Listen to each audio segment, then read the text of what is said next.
know where you're from. Use the chat line. Type in where you're coming from. It was nice to know people from around the world, and of course, I think everybody's very familiar now with how to use Zoom. We all become Zoom experts. I'm pretty sure David Rootman bought some stock in Zoom last year already, so he's probably fine. I wish, yeah. Who would have thought, eh? Who would have thought? I didn't know what Zoom was until 2 weeks ago. Yeah, I mean, I think for most of us, it's been incredible. It's been crazy. Devinder, you look like you're probably that's probably your typical home attire, I see. Yeah, I'm just, I woke up like this. I know you're a natural surgeon. You're a natural born surgeon. I know that. But are you at work right now, or are you? I am. I just finished up clinic. Had an emergency surgery this morning. But finished up in perfect time for this. Yeah, but Awesome. We're kind of each taking a day, and today's my day. Awesome, man. Well, thanks for being here. And I know we have Deep's in looks like in some sort of rainforest. That's what I think of Pittsburgh, rainforest. Indeed. And how's it going in Pittsburgh? What's the situation with COVID-19 in Pittsburgh? Thanks for asking, Ike. Luckily, we've been on the lower end of the numbers, so we've been relatively protected. We did the social distancing pretty early on, closed all the universities and the schools. So curve has been flattened, and we're actually in a ramp up phase now. So starting to thinking about how to bring our surgeries back on the schedule and getting patients through safely. So we're in the ramp up, so it's exciting. Awesome. Well, stay safe. Thank you. Zainab, you're coming here the farthest amongst all our group here. How's it going in Turkey and in Ankara? It's exactly the same, but it's going better and better day by day. Probably will be reopening next month. I mean June. Sorry. Yeah, we're waiting. All right. And well, we'll be hearing from the panelists. We probably will get started now because we have most people have entered. I just noticing we have a pretty large group. A lot of folks from Canada and the U.S., Guatemala, Brazil, of course, always representing. We got Pittsburgh UPMC. Zachary Koretz is here. I guess you made him attend. You needed one person to at least be. Serbia, Saudi Arabia, Venezuela, another Pittsburgh. Wow, we don't usually get so many people from Pittsburgh, so that must be why you're here. We're trying to expand in there. Jerusalem, fantastic. Bilbao, Colombia, Japan, Philippines, Exeter, Glasgow, wow. Toronto, good to represent. David, tell me how you're doing. David Rootman is here. David, I was telling the group, Dr. Rootman, I still think of Dr. Rootman because he was my first exposure to ophthalmology when I was in like first year of medical school, when I was all thinking about orthopedic surgery, and I saw this brilliant surgeon. David, what have you been doing? I kind of heard that you've got this new ritual or new routine about working out, because David's a biker and he's a fitness guy. How have you been keeping fit while you've been, it's a question. Our dog has been keeping us fit every day. We have to go out and walk in about 7-8 kilometers a day. And then I started training with my trainer, just using FaceTime, and bought a few weights, a few small devices in our basement. And I've just been doing it on FaceTime. It's been great. Yeah, that's great. I mean, I guess you can always just, hit the mute button if you've done enough reps, but that's pretty cool. I haven't done that one yet, but we need to try it out. These webinars have been sitting on my butt most of the time. And Sylvia, coming to us from Vanderbilt. Nashville. Yep. Nashville, Tennessee. Here. How's it going in Nashville? Things are going as great as can be expected. Probably in line, making our plans for a reopening, which is going to get a little bit murky, I'm afraid, in the next couple of weeks. But great folks trying to make the best plans and that they can. So doing well here in Nashville. Thanks for having us here. Fantastic. Great. Well, listen, I'm going to hand it off to Jeb. By the way, Devinder, we do have someone from Dallas. They just wrote that they came from Dallas. Oh, that was me. Oh, that's good. As long as you're representing, my friend. Jeb Ong is one of our senior fellows who's been really helping, instrumental in putting this together. Jeb, I'm going to get you to start introducing the group of speakers and panelists. I'm very excited to have them here. They're all good friends of mine and really good people. I know I don't say it every week, but this is really a top group. So. Okay, so welcome back, everybody, and thanks for joining us back for our regular programming. For those of you who were there last Saturday, hopefully that was educational, if nothing else, entertaining at least. So quick reminder, our website is www.prismeinstitute.com/webinars. If you have questions, comments, please email us at ike.webinars@prismi.ca. Brief review of what we're looking for. So whether it's a lecture, case, or an article that you wish to review, please express your interest. Send us an email at that email address that I mentioned. Our website is up and running, so you can access previously recorded webinars on that, and you can also register for future ones on the same website. And this coming Saturday, we have Dr. Jonathan Michelli, who's presenting OCT abnormalities from the brain, and followed by Dr. Valentina Lozano, who's going to be tackling those angles. So again, that's this May 2nd at 12 p.m. Eastern Time. So our first speaker today is Dr. Zeynep Aktas, who's been with us in the past. She's an associate professor and director of the Glaucoma unit at Gazi University in Ankara, Turkey. She did her fellowship at the University of Wisconsin, and she did her residency at Gazi University. On our panel here today, we have the well-known Dr. Devinder Grover. He's an attending surgeon and clinician at Glaucoma Associates of Texas. He's also the director of research there. He did his fellowship at Bascom Palmer Eye Institute in Miami, and he did his residency at Wilmer Eye Institute at Johns Hopkins Hospital. We also have Dr. Sylvia Groth, who's an assistant professor of ophthalmology at Vanderbilt University in North Carolina. She did her glaucoma fellowship at Stanford University, and she did her residency at the University of North Carolina, Chapel Hill. Our second speaker today is the man, the legend, Dr. Joshua Teichman. He's a cornea, complex anterior segment, and refractive cataract surgeon at Prism Eye Institute, Trillium Health Partners, TLC, and the University of Toronto. He did a cornea, external disease, anterior segment, and refractive surgery fellowship at the University of Ottawa, and he did his ophthalmology residency at McMaster University. On his panel today, he has Dr. Deepinder Dhaliwal, who's a professor of ophthalmology at the University of Pittsburgh School of Medicine. She's also the director of the cornea service and refractive surgery at the UPMC Eye Center. She's also director of the Corneal Stem Cell Task Force at the University of Pittsburgh. She did a cornea and refractive surgery fellowship at the University of Utah. And last but not least, we have Dr. David Rootman, who's the service chief of cornea and anterior segment at the UHN at Toronto Western Hospital. He's also the co-director of the Cornea External Diseases and Refractive Surgery Fellowship at UT. He's also one of the world leaders in corneal transplant and laser eye surgery, and he was the first Canadian surgeon to perform DLEC, IEK, IEAK. But most importantly, little birdie told me that he's into bird watching, photography, he likes a good red wine, and that he has a dog named Benny. All right, I'll open it up to Joshua. Thanks, Jebin. And I know we're going to do cornea first. Just before, I think the cornea people got a little bit of a heart attack because they realized they're going to have to hear glaucoma first. But we are going to do cornea first. They were getting really worried here. I have to find out what IEK is. I mean, I didn't know that there was a procedure. I thought IKE was the procedure, but I guess David's going to tell us about IEK. But David's been a first for so many different things.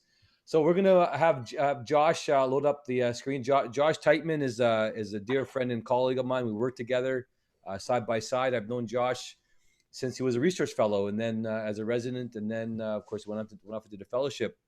He's not to be confused with Ed Sheeran. And today I do see that Josh, you've really pampered yourself up. You're not wearing your typical Mercedes cap, and you got rid of your gym behind you or something. You had like a treadmill behind you or something. You got rid of that. You got a tree back there or something, or a fake tree. Yeah, I had to move everything for you guys. Wow, you really got the house there for us. So thank you. And Josh, of course, is a fantastic cornea specialist, and I think it's going to be a real treat to go through different conditions that I think we see in our practice and challenging cases. So, Josh, take it from here. Those of you that are attending, of course, please feel free to use the chat line or the Q&A box if you wish to ask questions, and our panelists and the team will try to answer them as much as we can. So again, thanks for being everybody. The floor is yours, Josh. Thank you. Thank you. Can you guys see my slides and hear me? Great. Perfect. All right, great. So this is going to be not as superficial as you think, corneal diagnoses not to miss. And we've had some really great talks in the last few weeks, and I just wanted to do a talk more on, you know, we're not in the clinic as much. We might start to be forgetting things, and I just want to remind us of, you know, certain things that we may want to remember, and hopefully some of these are challenging and you never heard of, and hopefully some of these are reminders and you know it already, and it's easy. So let's go here. And so these are my financial disclosures. All right, so why are we doing this? All right, we're doing this because sometimes the answer is staring you right in the face. For the glaucoma people here, I thought I'd bring a visual field into this to keep you guys awake for my part. And so this is a 55-year-old, actually not referred for glaucoma, but this is real. He was referred for an intracranial lesion. And this is what I saw when I looked it up. So just because you do a visual field doesn't mean you can't look at the patient. And as you can see here, this is just routine band keratopathy with a simple EDTA to fix. But I did want to just sort of start with something light. Now, what are we doing? My goal today is to expand your differential diagnosis and bring you to the realm of cornea specialists. So, adenovirus. Everyone with a mildly red eye that you can't describe has adenovirus, right? So let's dig a little deeper into things that might not be adenovirus. So I want to start with an easy one because I want everyone to get warmed up, so you get ready. So here, this is a nice easy one. This is a referral, a real patient referred in for persistent adenovirus, all right? 30-year-old female. She has a mother who works in an eye clinic, and she's had red eyes for about 3 to 4 weeks. Because her mother works in an eye clinic, the optometrist who saw her said it was probably close contact with her and probably a viral conjunctivitis, and it'll probably get better. She was otherwise healthy and not taking any medications. So, simple one, chlamydia inclusion conjunctivitis.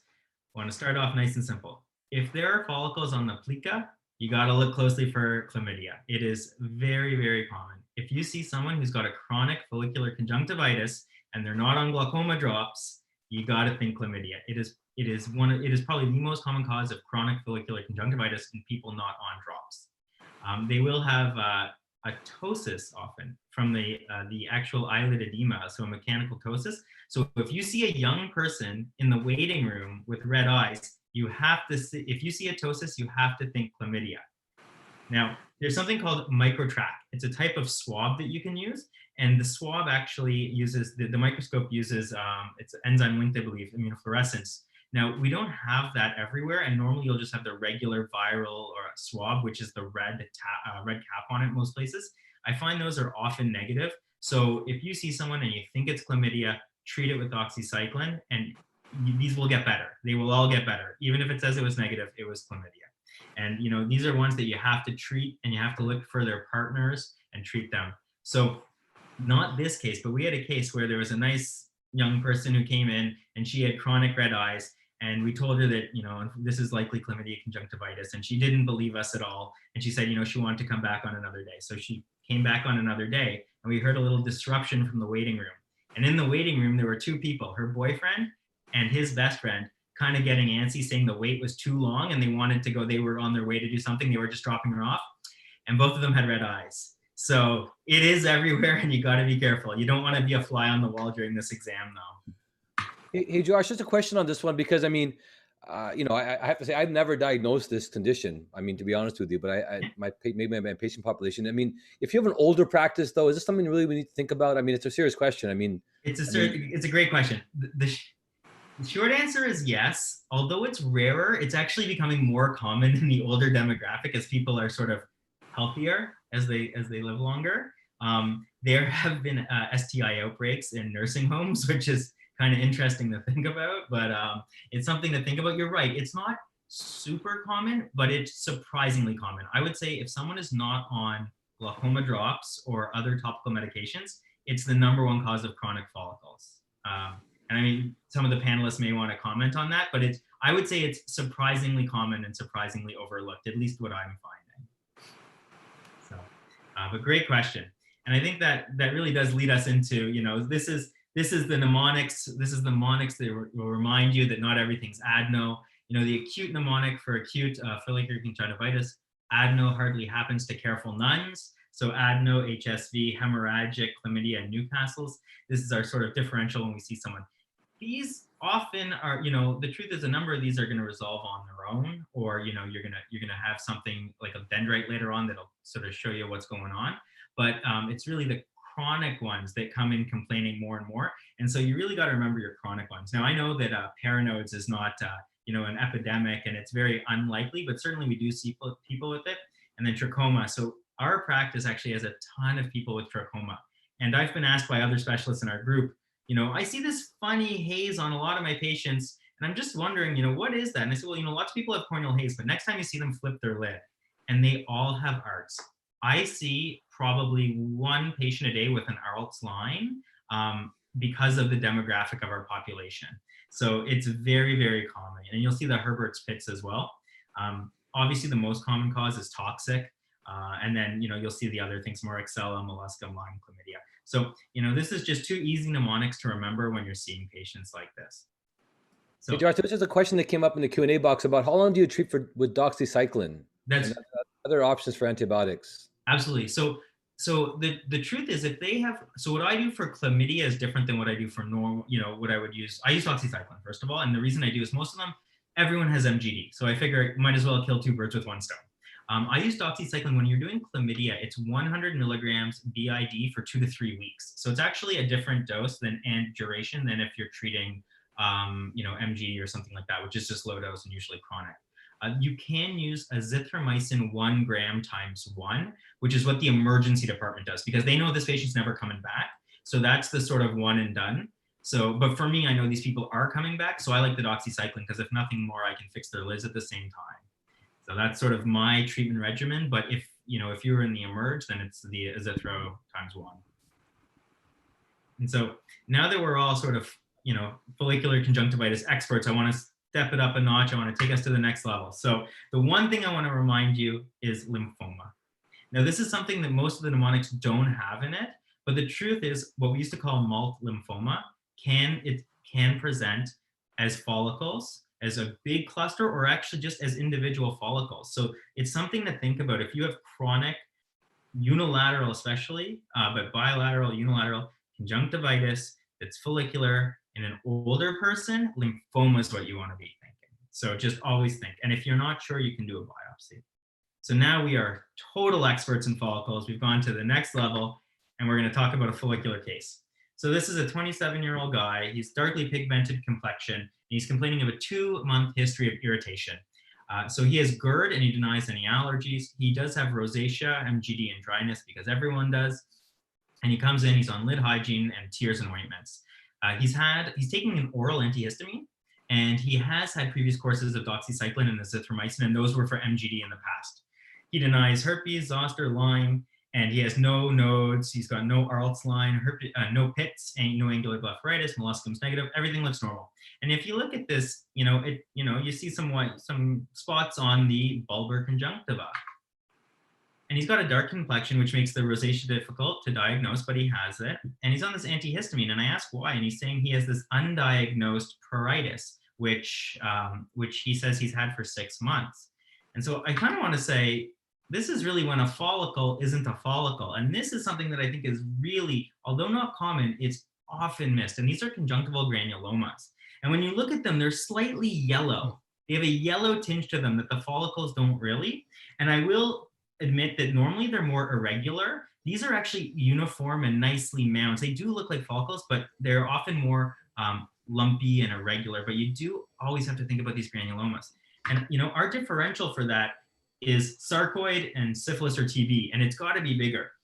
And so, if you see unilateral granuloma in a patient, you have to be thinking about a foreign body. And this is where the caterpillar hairs, the tarantula, the burrs, but the synthetic fibers from toys and clothes in kids is very, very common to find a granuloma, and you're trying to everywhere, and you find out it's, they've been sleeping with their teddy bear in their eye or something like that.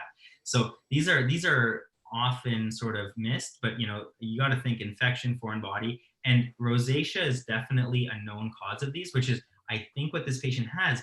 But, and I say this because of the way these follicles look, but I want to bring up something that I think is very rare. I'm not going to lie. This is where we're going to the absolute next level, and this is called the Splendori hip leaf phenomenon.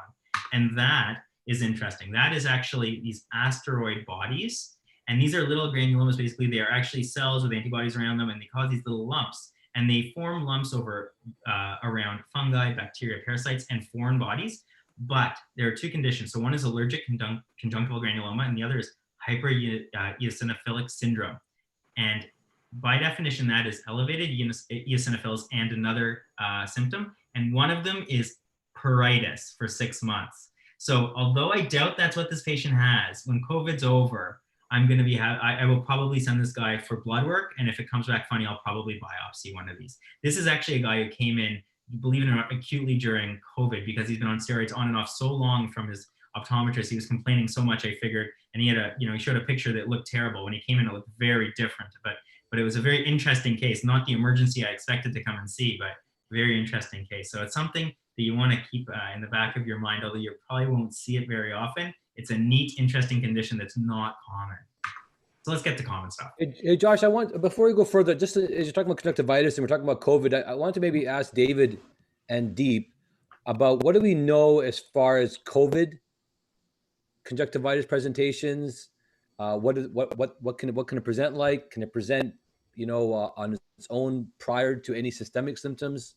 How contagious is it? I mean, there's a lot of things that we can talk about. I know that it's still shifting, but from your expertise, what should we as ophthalmologists know about COVID and conjunctivitis or external presentation? I think if you have a patient in this time period that comes in with the red eye, you should have it on your differential diagnosis. I'm not sure whether it would present prior to other symptoms or if they also have symptoms at the time, but certainly we know that the conjunctiva is one portal of entry. Yeah, and I think that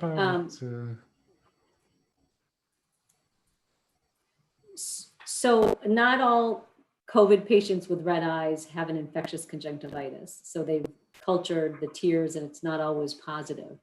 But I think we need to realize that the tears can definitely have viral particles there. So you have to be careful when we're examining these patients. Obviously, we're going to wear eye protection, and that's a challenge. And so now we're thinking about doing cataract surgery in these patients.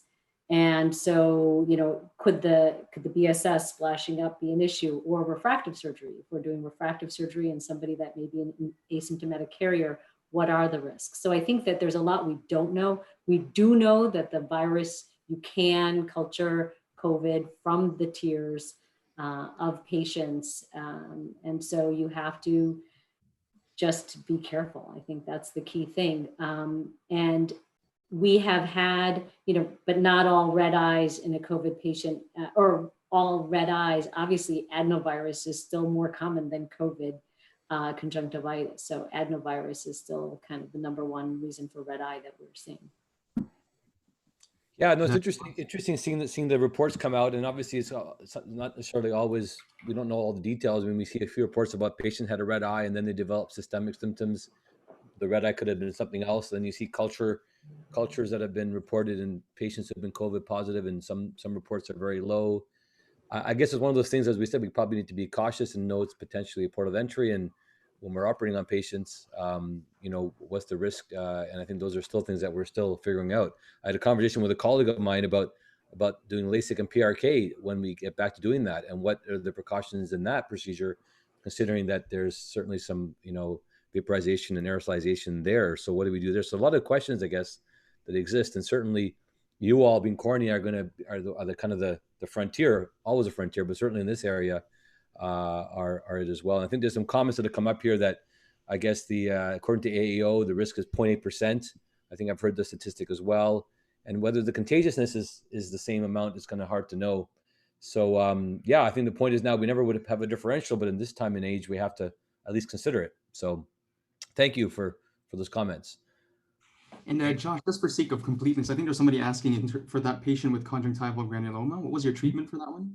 So luckily, those actually generally go away on their own, but you can use steroid to get them to go away quicker, depending on the diagnosis. And that's where if you think it's anything but the rosacea, you can do a quick biopsy just to make sure that it's not one of the infectious etiologies before you do that. I've seen they almost look like lymphatic channels. I've seen like lymphectasia almost. And I've never biopsied them or anything like that. But, yeah, well, definitely for the lymphatic channels, I won't biopsy. I mean but for this, you know, when you really see the discrete lumps for the granuloma, I think. Okay, so the next case again. So, you know, and they were bulbar, which was also unique. Yes, and that's what you gotta, you know, that's what's got to get you thinking, right? For sure. And so as we know, you know, any spot on the cornea is an SCI from adenovirus, right? So just want to remind us of a few things that might not be. So here we go. This is a 35-year-old patient, tearing, photophobia, foreign body sensation, otherwise well. The key here is the eyes are white. And when you ask, have your eyes ever been red? And they say no. So this is, you know, that's, you know, the history tells it, and then the exam. There's something you got to look for, and it's, if you look really closely at these things, they're actually dots made of lots of other little dots. And this is Thygoson's. This is sort of, you know, this is as it stands, sort of unknown etiology. We're not 100% sure what it is. Maybe it's viral. But the appearance of the lesions are classic. And when you look and you'll see those white dots made of finer white dots, you know, that's what you're dealing with. And they really usually are either on the spectrum from asymptomatic to, you know, photophobic and foreign body sensation. But the good thing is this usually goes away on its own. Naturally, they'll have, you know, flares, but by the time patients are about 40, 45, they usually don't have it anymore. But also just the flares will usually go away on its own. Recent talk of using antivirals, and then, you know, steroids and steroid sparing agents as needed as well can be used. So if it's not adeno, it's herpes. So let's talk about herpes. So this patient, as usual, they're always referred as unresponsive herpes. So this is unresponsive herpes type, patient number 1, 46-year-old guy. He had multiple courses of trifluridine, oral acyclovir, topical steroids.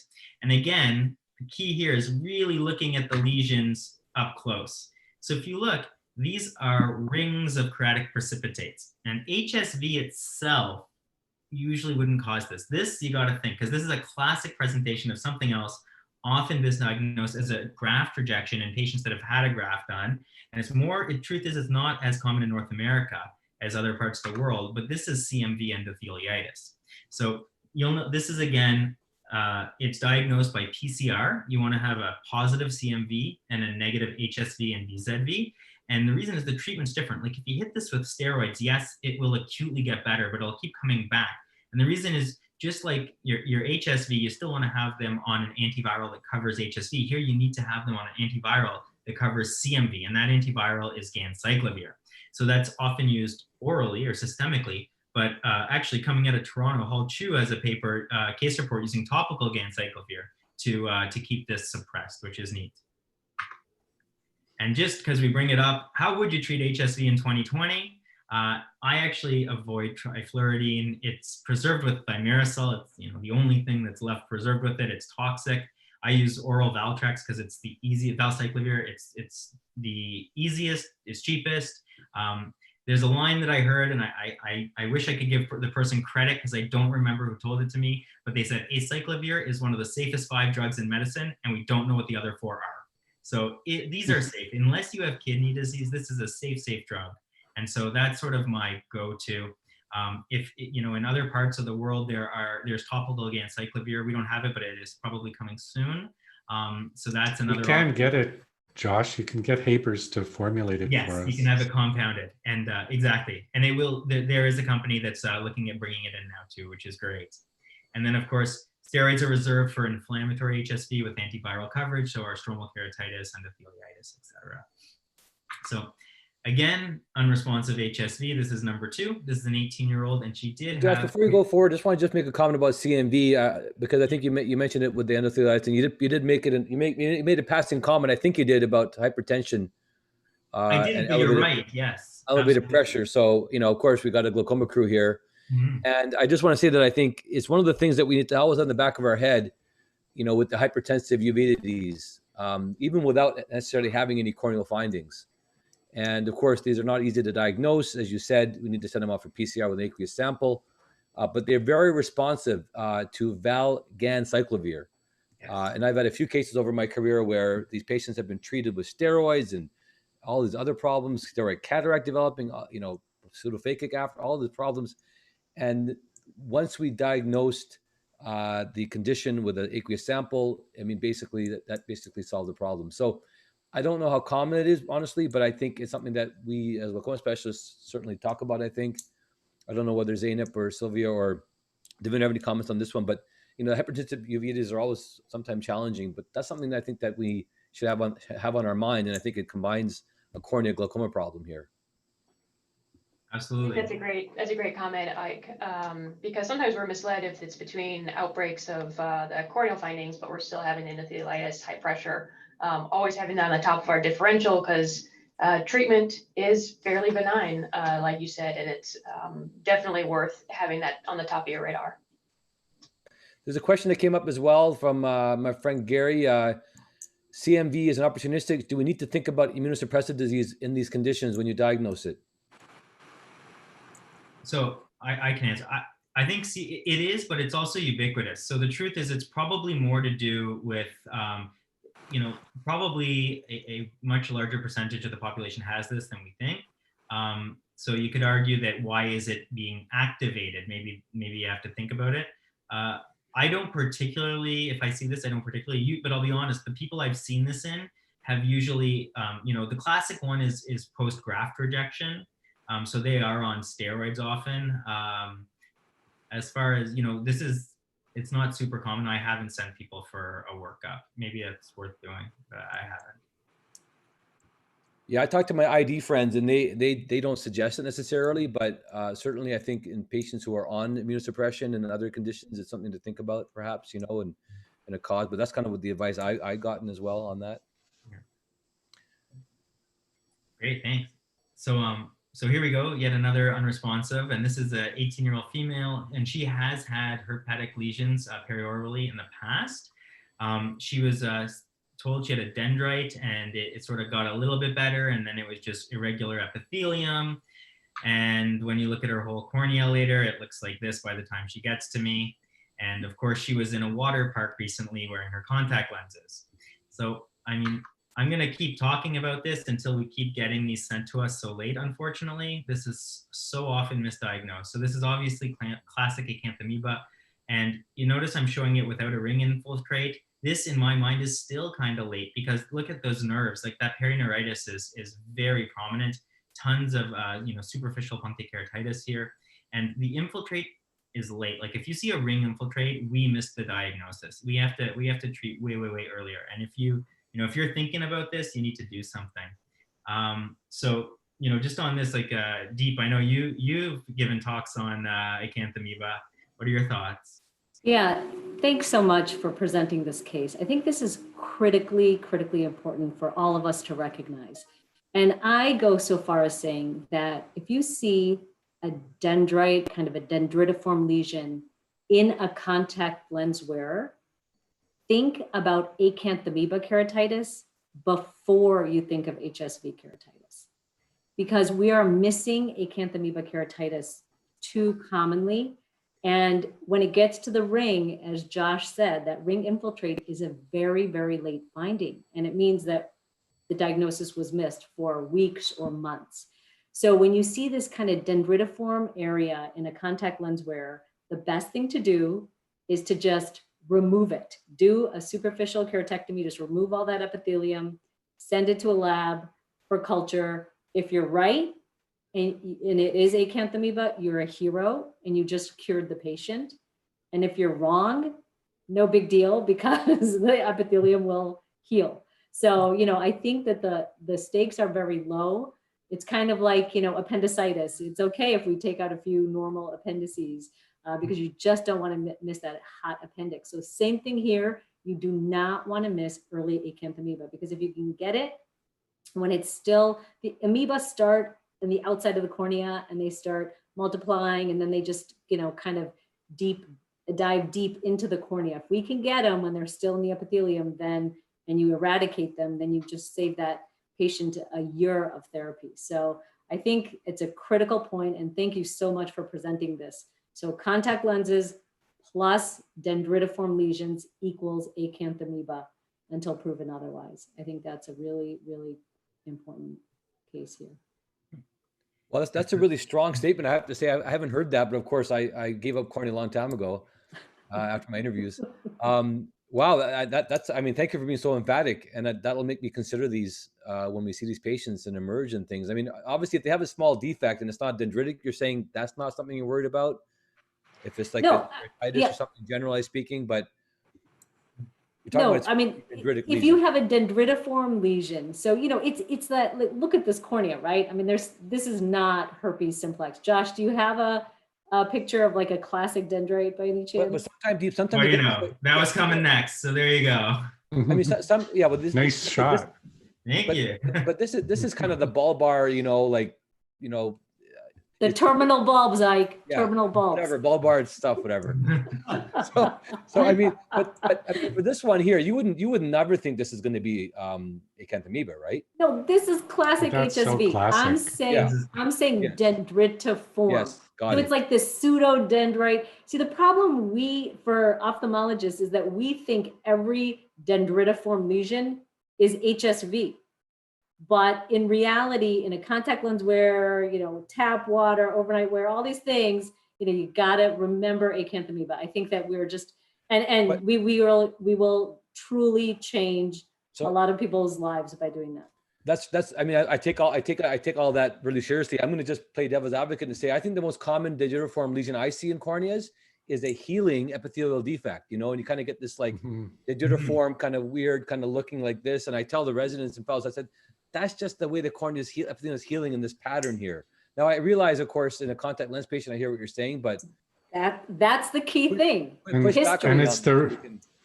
it's the radial keratoneuritis that is really pathognomonic. There's very, very few things, can't think of other things that actually cause that kind of inflammation around the nerves. The other thing I want to point out is that just like endophthalmitis is sometimes painless, likewise Acanthamoeba can be without pain or with little pain. So I've had patients who I've diagnosed. I have one patient who happens to be the daughter of a good friend of ours, was living in New York, and she called and she described to me her symptoms. And I said, this is Acanthamoeba. And she saw a very good corneal specialist who said, no, it can't be. She doesn't have pain. And it turned out that she did. I happened to have been right in that circumstance. So just like you can't rule out endophthalmitis by saying they don't have pain, you can't rule out Acanthamoeba by saying that they don't have pain out of proportion. The other point I want to make is that at least in Canada, we went through an epidemic of Acanthamoeba, and we actually graphed it, and I think we published it as well. It seems to have died down. We're, at least in the tertiary centers or quaternary centers, we're not seeing it with the regularity that we did 15 years ago. I don't know, Josh, maybe, I think Josh has become the filter from the west side. So a lot of the stuff, it just, the buck stops there. But I don't know what your experience has been. Ironically, I saw one last week, but prior to that, it had been like a year. So I agree completely. It's actually been a while since I saw one up until last week. It's definitely not. I find I don't know the experience 15 years ago, but certainly I don't feel like I think it is getting a bit less for sure. Okay.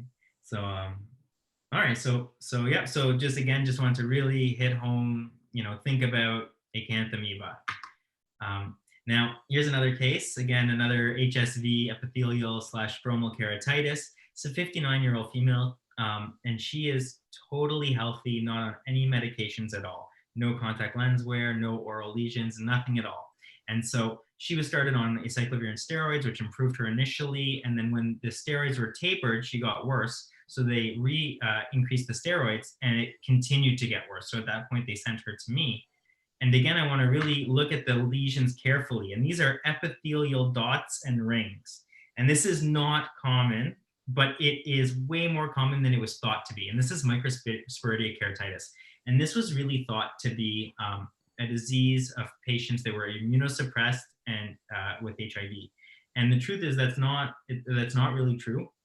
It is more common in immunocompetent patient. Like this patient has 0 risk factors, and she's just unlucky. But this was previously thought to be a protozoan, but it is probably a really highly refined fungus. And the treatment, we culture these. There's no actual culture, so it's microscopy to get the diagnosis. So you need someone really good. It's very difficult to diagnose this, but these lesions are the classic. So our colleagues on this Zoom meeting from elsewhere in the world may actually say they see tons of this, because it's pretty rare in North America. But it's something, again, if you see these circles, these are very characteristic, these dots and circles on the epithelium. You think about microsporidia. And so sort of on that note, I want to sort of wrap that portion up with subepithelial corneal opacities, because it's not just adenovirus. So you really want to break it down to infectious and non-infectious. And so adenovirus is, of course, one of the most common causes we have, but you can see it in HSV, zoster, EBV, chlamydia. You can have them in Acanthamoeba as well, and then as well all the non-infectious. So in contact lens wearers, we see these Thygosons. Thygosons, they're in those superficial punctate keratitis, they sometimes have subepithelial corneal opacity. Those are 2 sort of different things, though. And then transplant rejection, you can have subepithelial rejection, and so just it's something to think about. Microsporidia doesn't really fall into it, but it was a nice sort of segue. So just when you think of subepithelial infiltrates, you should have a good diagnosis, a differential diagnosis. Now, this is a terrible case, but this is HSV reactivation after cataract surgery, or presumed. So here we go. This is a 70-year-old guy, has a history of HSV, has a history of RA, which he actually never told anyone, and was only found months later, actually, in the chart. But when we were digging through his hospital chart, actually. But he has a known history of advanced glaucoma, and he had uncomplicated cataract surgery, and he was referred for rapid thinning and melting. So he was started on antibiotics, tears, doxycycline, vitamin C, acyclovir, all the usuals. Tarsorrhaphy was done, and then when he was thinning too far, he had glue and BCL, and he improved really well. And then as the antibiotics were tapered, he worsened again. And so he had this really purulent conjunctivitis and then rapid melting. So he was started on Vancomycin, and the culture came back as Pseudomonas. Now, I put pressure on his lid, and even though he didn't have a distended lacrimal sac, redness, or tenderness in the area, all of this pus just came out. So we realized what this actually was this was NLDO. And because he'd been in and out of hospitals, he was actually growing Pseudomonas. And that was this harbor, there was just constant Pseudomonas coating his eye. And so that's why whenever we tapered the antibiotics, it flared, even though you're thinking HSV and RA. So he actually he was started on medication, he had an emergency PK, and then we did an urgent DCR for this eye. So really, that's a very complex case. I don't want people to remember that case, but I want everyone to have a really good differential of a unilateral conjunctivitis, because there's not that long a list of things that will cause a unilateral conjunctivitis. And really, if you see it, you got to be thinking there's a foreign body that's being missed. NLDO has to be way up there. Giant fornix syndrome, sebaceous gland, that's something you can't miss. Molluscum, of course, and usually medication in one eye or mucus fishing. So there's just sort of a list that I think that, when you see someone with one eye and it's not getting better, you can go through in your head and usually get to the answer here. I don't know if David or Deep want to comment on, if any tricks here or anything I might be missing, but this in my mind is its own entity that's not covered in textbooks. There's no chapter on unilateral conjunctivitis. Yeah, one thing that I do, Josh, that has just been very helpful is to do a quick external eye exam, and I do this in every patient. So I pull down the lower lids and have the patient look up, and then I pull up the upper lids and have the patient look down. And when you do that, you can diagnose so many of these things on the list. Specifically, floppy eyelid syndrome is a huge reason why people have unilateral conjunctivitis, giant fornix syndrome, but mucus fishing is another big cause of kind of this unilateral chronic conjunctivitis. So just, post-COVID, we want to be in and out of patients' rooms. And I would encourage you to just try to, do that quick little external eye exam. And when you can, if you don't look at the conjunctiva in the periphery there and the fornices, then you could miss a lot of things. So I think it's a really important case, and just we have to remember to not just sit down and look at the slit lamp. We have to look at the rest of the external eye. Absolutely. Great points. I would just add that I think every patient that presents with a corneal ulcer, you should do a massage of the lacrimal sac. As Josh, just as you've been burned, it happened to me early in my practice as well, that I had a patient with recurrent corneal ulcers, and I transplanted, and after the transplant the ulcer came back, and etc., and it turned out to be the same thing. So I think that should be part of our external examination, particularly when the patient shows up with a ulcer. Don't wait for it to become recurrent or chronic. Exactly. But that's a great teaching point for our residents and for our fellows and for all of us in practice, really. Absolutely. Thank you. Yeah, agree completely. So now the last group of cases is OCP. So, or as we were calling OCP now, MMP. So I'm not going to belabor MMP. I think most of us know that this is a condition, and I just want to remind us, it's usually older patients, not always, and it's men more than women, but not always. All right. But if you remember that, you'll remember anything can be MMP, but lots of things might be different. So you really have to be aware of pseudopemphigoid. This is a patient with pseudopemphigoid. They've been on 30 years of 4 classes of glaucoma medicines. They looked terrible. They had biopsy. It was negative.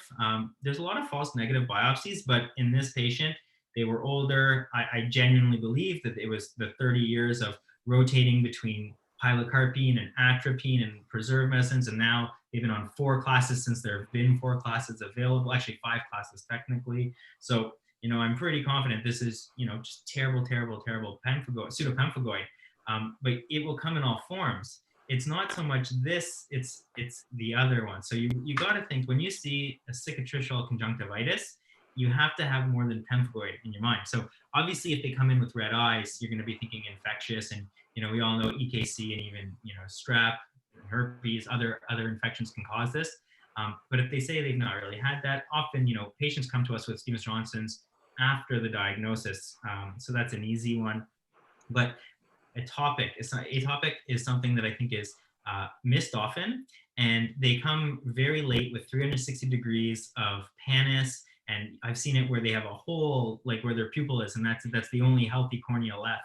But this is atopic is not an allergy. It's a relentless scarring conjunctival disease, and they have very bad outcomes if they're not treated early. So this and if you ask some of these patients, when you ask what their atopic history is, they had infantile eczema, and that's it. And they don't come in saying, oh, I'm itchy, and they may not have any what we consider allergies, like type 4 hypersensitivity reactions to pollen. So it's something that you always have to think of when things aren't making sense and they're getting worse.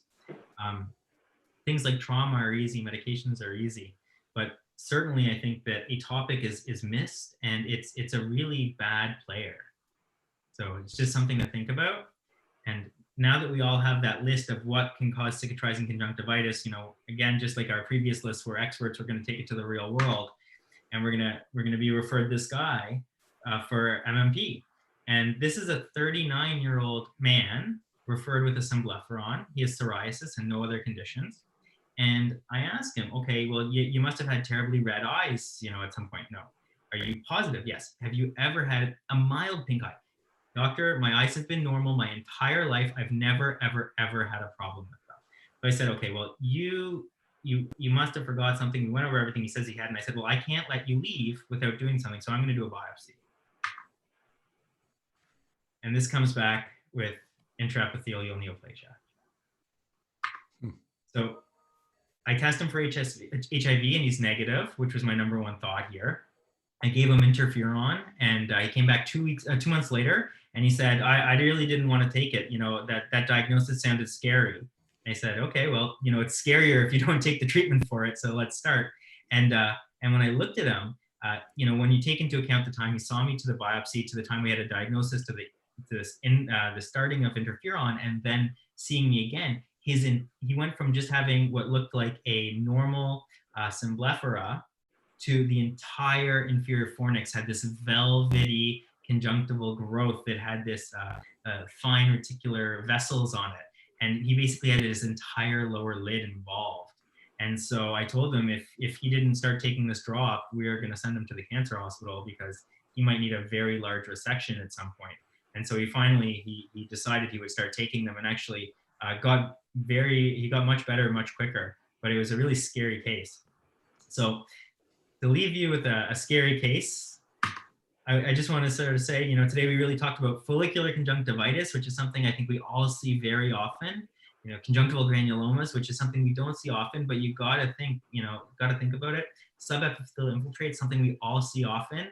Unilateral conjunctivitis, which I think deserves its own chapter, and cicatricial conjunctivitis, because all of these are, there's rarely a chapter devoted to all of these. And I think each of them has a great differential. And if you have, those 10 things in your head when you see these are actually very common. And you can't, every time we see a follicle, you don't just say, oh, it's probably adeno, or every time we see an SEI, it's probably adeno. There's more to it. Not every red eye is HSV. And if you think about it just a little bit more, you can come up with a great differential and often come up with a diagnosis that you really didn't think of, which will eventually, you can get the patient off medicine X, Y, and Z and really help them out. So I hope this was helpful, and thank you guys. That was great, Josh. Well done. Thank you. Yeah, Thanks, great Josh. cases.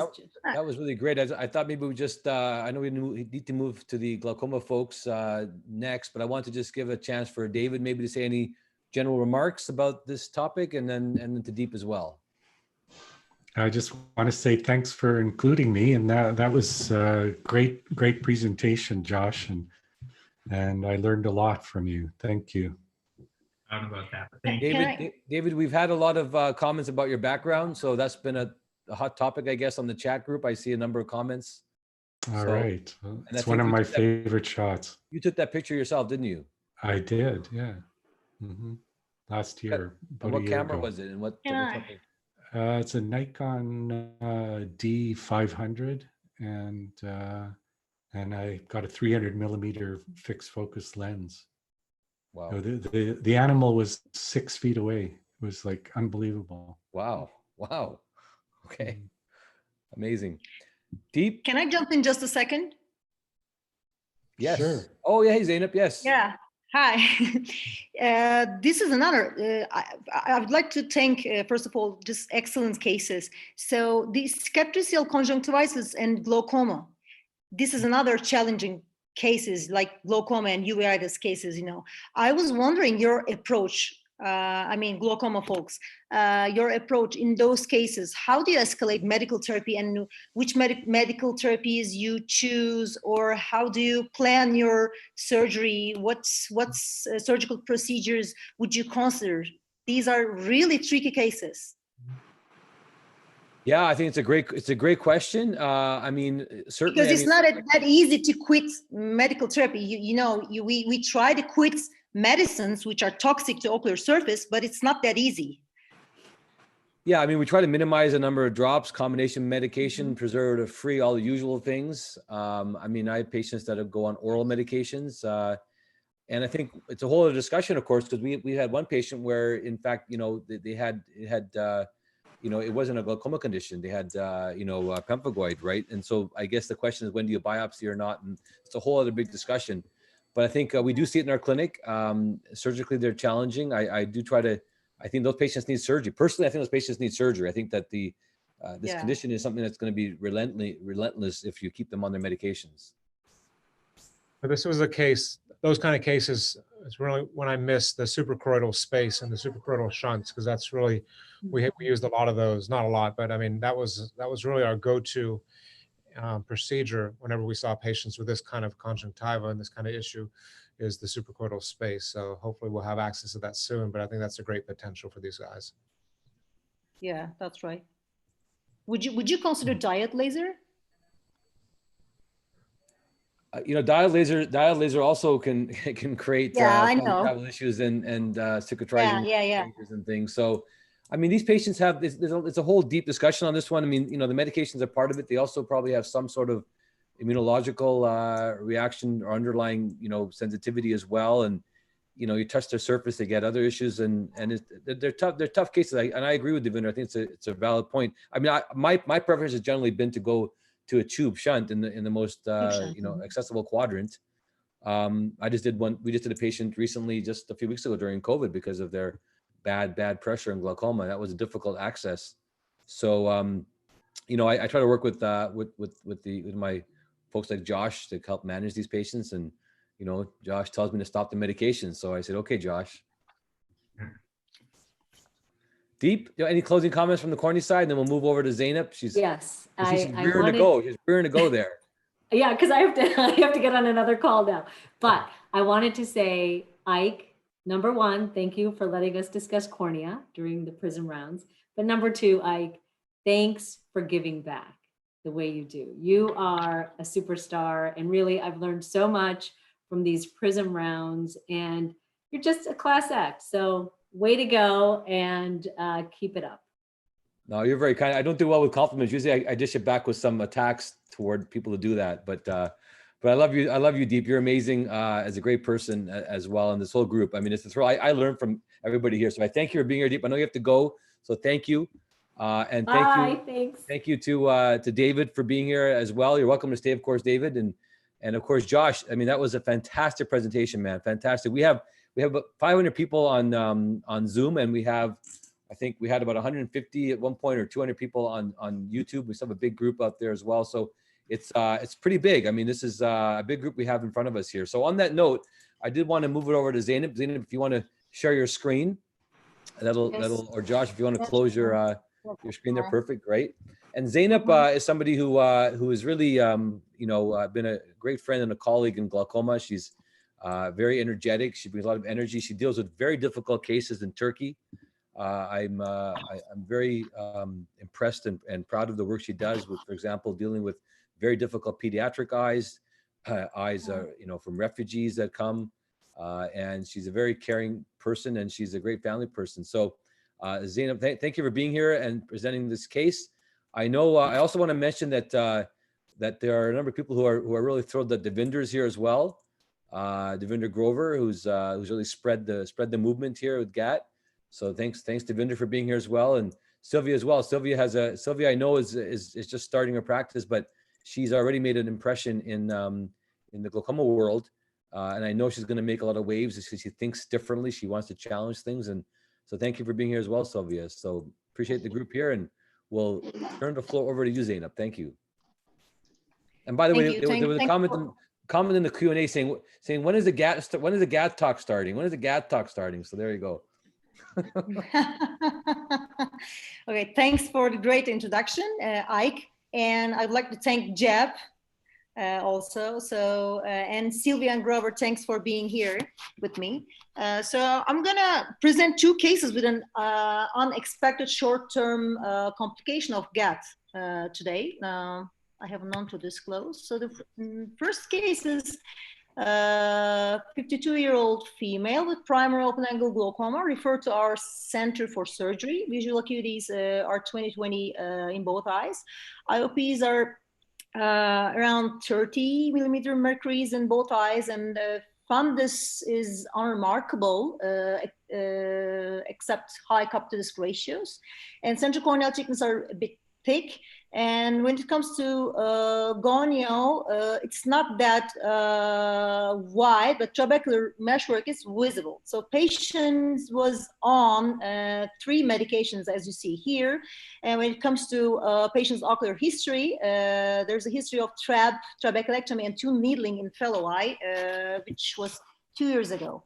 So as you see here, it's advanced glaucoma in both eyes with high mean deviations you see here.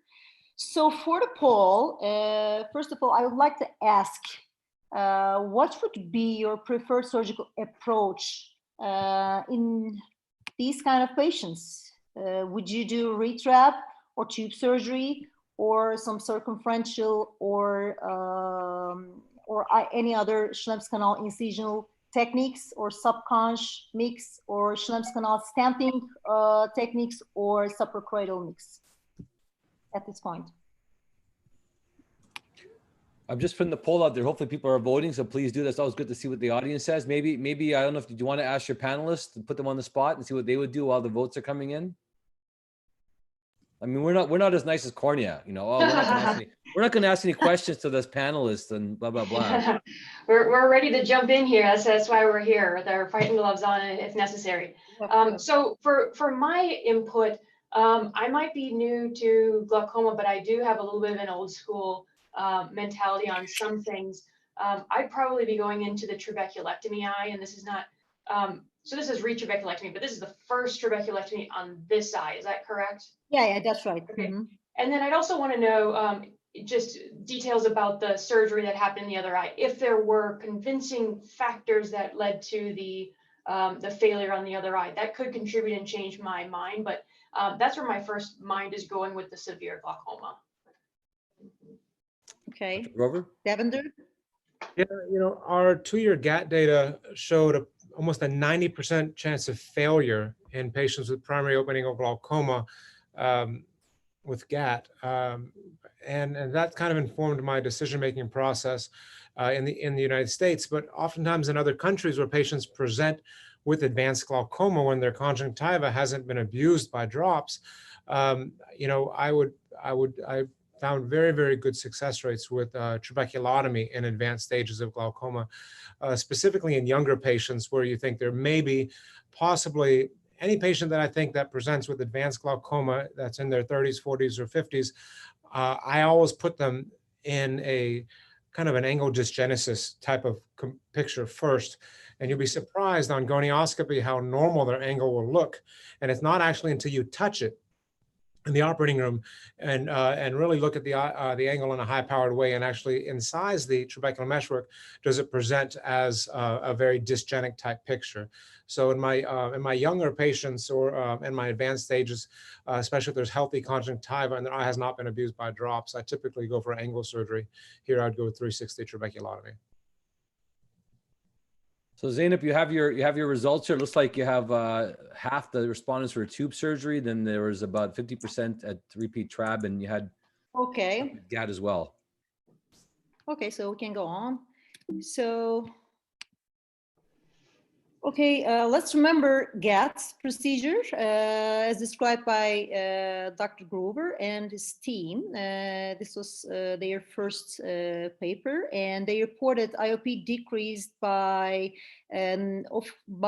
almost 40% in primary open angle glaucoma and almost 60% in secondary open angle glaucoma. So I'm going to show the surgical technique, but this is our paper. So we mostly have in this paper moderate to advanced glaucoma. This is typical clinical spectrum of our glaucoma cases in Turkey. Actually, patients typically apply to hospital late, and this is inevitable. So most of my patients are moderate to advanced glaucoma. So if you look at the results of this surgery in advanced glaucoma, and of course they need lower target IOPs. If we set it around 15 millimeters mercury or less, the surgical success rate is not that bad, around 60%. With or without medication. So if you look at the current literature, for example, this is an. Zainab, can I jump in on that? On the last graph, sure. was the failure rate on? Did that correspond to the 62% did not end up with 15 millimeters of mercury, or was there a pre-specified failure rate and these were pre-op IOPs? So this graph. Yeah, this is a success rate. Okay, I mean, of patients that ended up with pressures of 15. Yes, okay. these pressures. Yeah, I got it. Thank you. Okay. Mm-hmm. So if you look at the current literature for those kind of surgical techniques, for example, in this paper, authors compare the both technique, GATT and Cahook dual blade, and you can see here they included moderate to severe glaucoma patients. So we can say that these Schlemm's canal incision techniques actually are excellent procedures, excellent choices for moderate to advanced as well as early glaucoma, of course. So these are applicable to broad patient population. So I'm just curious, Zainab and others. I mean, so this study, and again, just going to read the conclusion. It's always a mistake, of course, for when we're analyzing studies to read the conclusion. But I mean, we won't go through the paper. But and curiosity, because the results on that paper, I think, showed that the hook dual blade was more successful than 360 trabeculotomy. More eyes undergoing KDB than 360 attained target IOP. Less than equal to 18 or less than equal to 15. So the implication in this, I'm reading the conclusion, and knowing me, I probably would find some reason why it's not really consistent. But I know the reason the reason I brought this paper here is just to show you they include the advanced glaucoma in this study. Okay. And they also started with more patients in the KDB group. Zainab, if you look at that, what they're concluding is that roughly the same outcomes with both dual blade. And that, but they also they didn't differentiate, and this is a topic for maybe a different discussion, but the difference between the mechanism by which TRAB 360 opens the angle versus a circumferential trabeculotomy with a suture or a catheter. So it's not, I don't think it's an accurate reflection really of, I think it's confusing two different surgeries when it comes to the circumferential trabeculotomy versus TRAB 360 data. Okay. Good. So let's see the surgery in this case.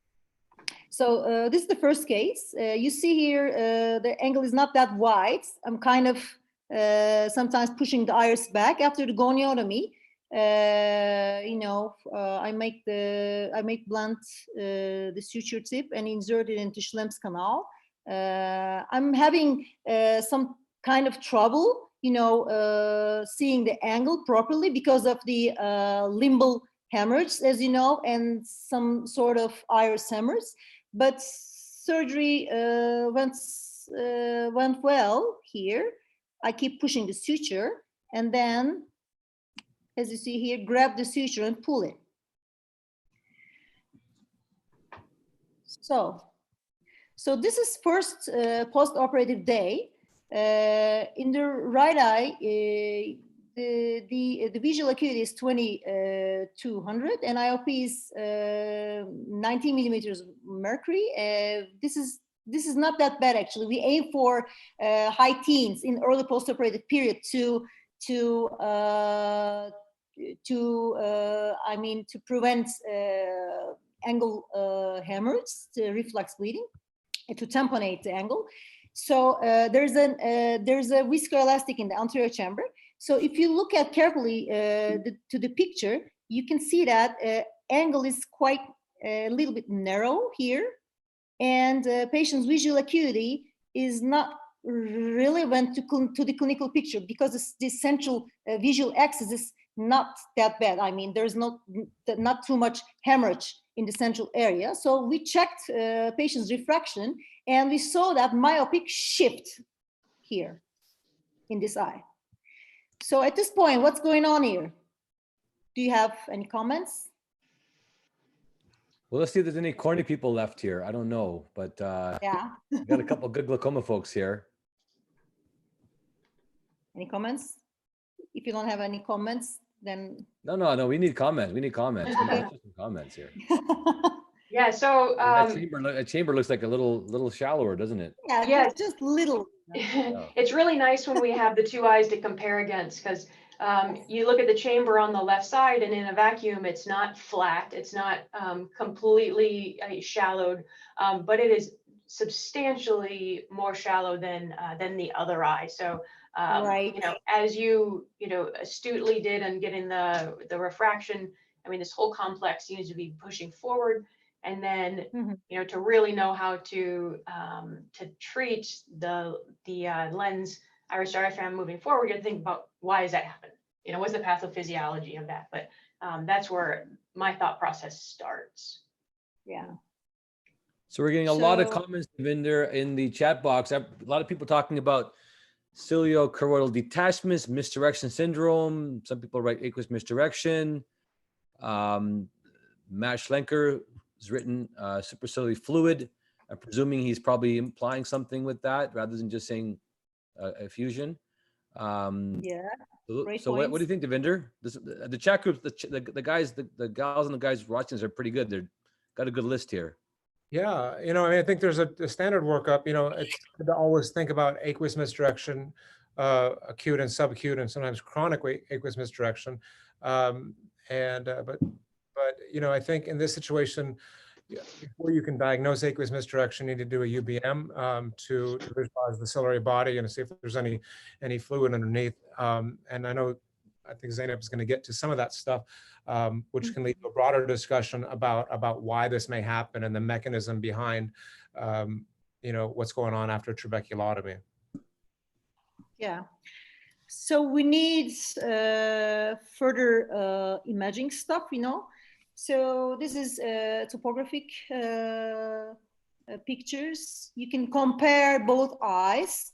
And as you can see here in the right eye, anterior chamber is narrow compared to the left eye. And of course, we need UBM imaging. So in the UBM of the right eye, you see this picture. So why do you think patients' visual acuity decreased according to these UBM pictures? Do you think whether there's a malignant glaucoma or supraciliary fluid or suprachoroidal hemorrhage according to this UBM picture for the poll? So I don't know there's a poll here. I think we only have 2 polling questions though, Jab, right, for this one? So I don't think we have a poll for this one. That's right. Yep. There was no poll for this one.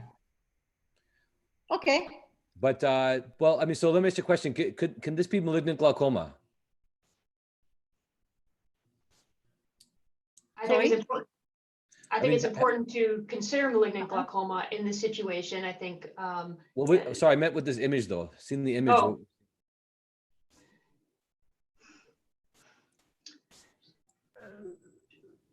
No, you usually don't see ciliary body suprachoroidal fluid in malignant glaucoma.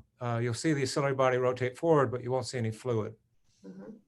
I agree. I mean, I think that kind of probably rules that part up. But then the question is now, why is there fluid? And I was going to ask you, Zeynep. I mean, you're fortunate you have access to UBM.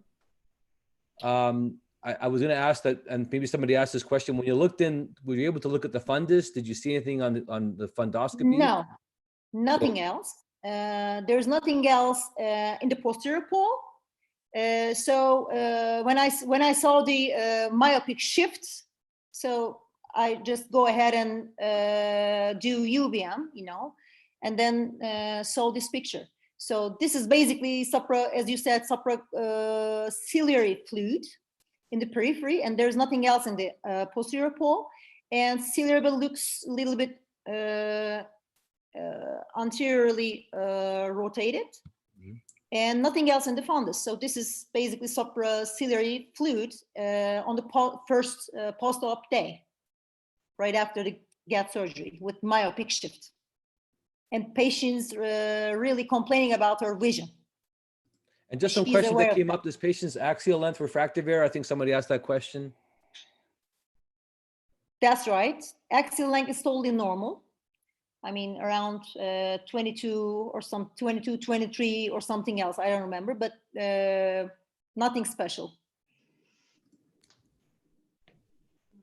So Devinder, Sylvia, have you guys seen this? Why does she have fluid in the context of a GATT? Yeah, this is such a great case. This has been reported in the literature in trabectome and other types of angle surgeries, and it's not really understood why. There are a lot of theories, which I think Zeynep may get to, but this can without question be caused in an iatrogenic fashion. So if you have a poor view, and even in our 2-year data in our initial report, we did report evidence of a cyclodialysis, inadvertent cyclodialysis cleft. And then when you're irrigating a lot of fluid, you can shunt fluid into that space. when you're washing out the helon. But you know, the Japanese have really been leaders in the thinking behind what's happening, and there's some very good papers out of Japan theorizing on the other mechanisms by which trabeculotomy may work. And I guess we can talk about that now, or we can talk about that after Zeynep finishes her presentation. But I think there are there's some factors that can be associated with the likelihood of getting this. Some of them are iatrogenic, and some of them are possibly just a consequence of the mechanism of the surgery themselves. Yeah, maybe. Any other comments? So you're saying Zeynep's not the best surgeon, you're saying, iatrogenic. Okay. It happens to me. So, Well, I think you're right. We've certainly seen, you know, catheters and things enter the suprachoroidal space while we circumferentially pass in the canal. We've seen, I noticed, Zeynep, that, I mean, again, I do the same thing. I mean, you push on the iris, that could maybe cause some disinsertion. It's incredible how close those spaces are, where it's not surprising we can get things enter the canal and enter the space, suprachoroidal space, quite easily. right. I think Devinder summed it up really well. I think if this wasn't an angle case, there'd be other things we'd be thinking about. But the first thing to think about, I think, is what probably you're alluding to with the surgical procedure and the communication, and possibly a surgical communication that may have been made. Yeah, maybe this is one of the reasons. Yeah, if there's no comments, so let's move on second case, and then we can discuss at the end, okay? So second case is 8-year-old male patient with juvenile open-angle glaucoma, referred for surgery again. Visual acuity is 20/30 and 20/20 in both eyes. And IOPs are quite high, 40 and 36 millimeter mercuries. And of course, he has a high cup to disc ratios. And again, he was on 3 meds, and he has a thick corneas, and you see here the axial lengths. It's not that small, but 24 symmetrical. So this kid is quite uncooperative with visual fields and also OCT. This is not a great quality OCT image, as you can see, but I put it here on this slide just to show how deep cup to disc ratios he has, as you can see. So for the poll, again, I would like to ask, what would be your preferred surgical approach this kind of kids with advanced glaucoma? Trabeculectomy, tube surgeries, and Schlemm's canal, incisional surgeries, subconjunctivitis, stentings, or suprachoroidal stents? All right, so we got a young 8-year-old with juvenile glaucoma, high pressures. I think everyone's voting. We'll throw it out to Sylvia and Devinder for their preference. I think I would kind of go between either doing the tube surgery or treating the 360 degrees of the angle ab interno. Like Devinder said earlier, these young kids, you know, probably a lot has to do with the quality of the trabecular meshwork. So a lot of wisdom in going for that, and it does not by any means limit what we can do with the tube shunt later or any external surgery. Okay, Devinder. Yeah, my answer is always GATT. You know, no. That's why I asked you. When you look at glaucoma surgery, you know, almost every glaucoma surgery we do has a success rate in the 60 to 70% range after, you know, 2 to 5 years, with the exception of trabeculotomy, circumferential trabeculotomy in juvenile and primary congenital glaucoma. It's really the only time, I think, in glaucoma, outside of PreserFlow with Ike, that you actually get 90% success rates. So, so I think without question, in my mind, when you have a kid that has glaucoma, it's this. The gold standard is a circumferential trabeculotomy as the first go-to, because that's the only surgery in our hands that has a 90% success rate. That's great, Devinder. And where would you put your age range? I agree with you. What is your cutoff as far as that statement? I like I was saying before, I've been shocked by when I see patients. I always ask my patients when were they first started on drops, or when they were first started with glaucoma, told they had glaucoma, because patients that are diagnosed with glaucoma, even in their 40s, unless it's a pigmentary or some known secondary type of glaucoma, if someone was diagnosed with glaucoma in their 40s or 50s, they still, in my mind, are on that angle dysgenesis spectrum. They are, in my mind, juvenile open angle glaucoma until proven otherwise. Good. Okay. Okay, so you have your results here. It looks like a slim majority went with the angle procedures, as you kind of mentioned. There was a 1/3 were trabeculectomy, and then some were tube shunt. So there's your spread of votes there. So I'll move on to surgery. So let's see the angle and how it looks. It's better. It's quite wide, as you see here, and after the goniotomy, I pushed the posterior lips just a little bit, and iris is not that high, you know. So the angle looks quite good. And this is another uncomplicated surgery, as you will see. So I push the suture and it goes all the way around. Then I grab the distal tip and pull it. Okay, there's nothing special.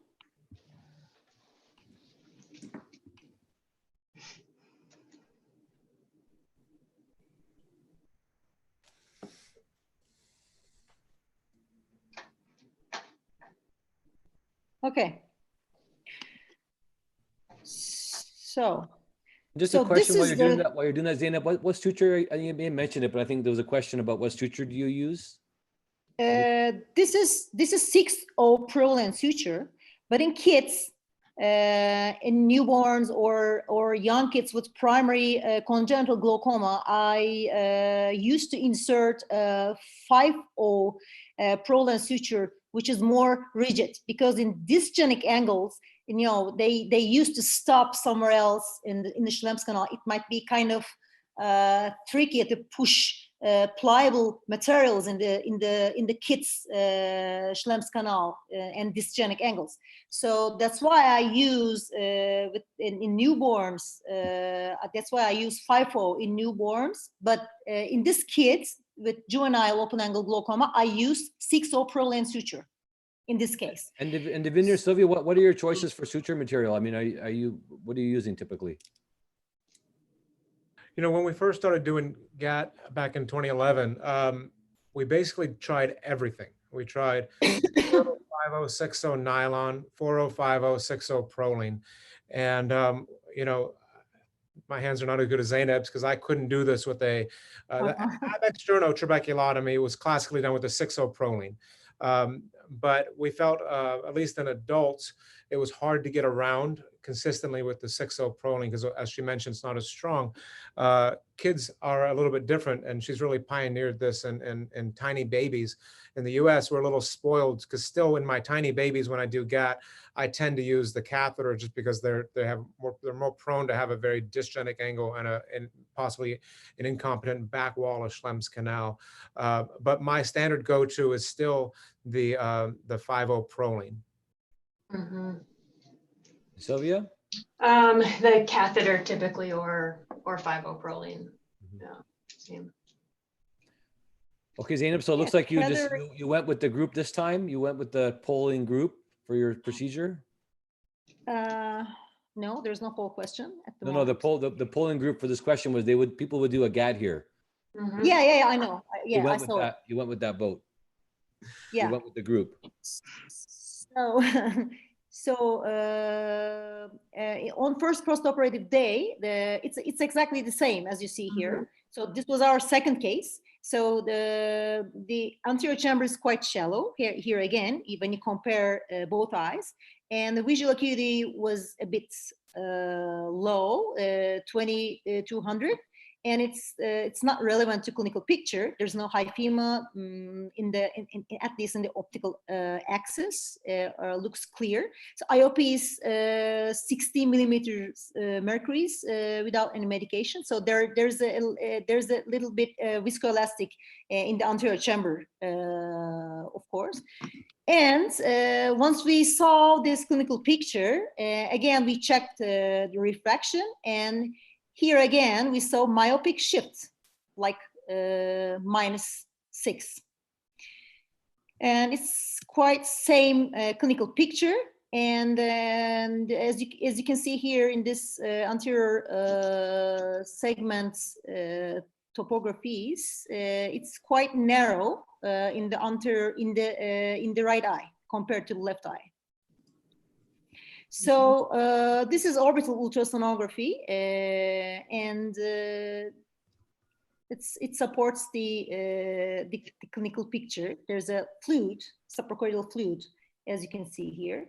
So why do you think this happened again? Maybe we can discuss at the moment. And do you have any other comments? Or I can move on the discussion slides.